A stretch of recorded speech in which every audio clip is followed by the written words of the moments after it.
நான் தூங்க போனதில்லை ஒன்னாலதான் கண்ணே ஒன்னாலதான்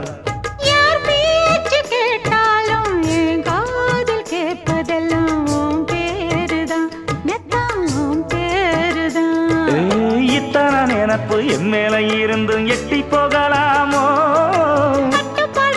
கட்டிக்கு முன்னே ஒட்டிக்கொள்ளலாமோ முத்தமிட்டா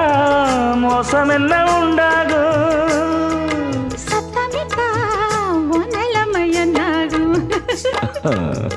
புது வளையல அரைச்சு தொண்டையில தான் நினைச்சு மாமா கிட்ட பேச போற மணிக்கணக்கா தூண்டாமணி விளக்க தூண்டி விட்டு எரிய வச்சு ஓ முகத்தை பார்க்க போற நாள் கணக்கா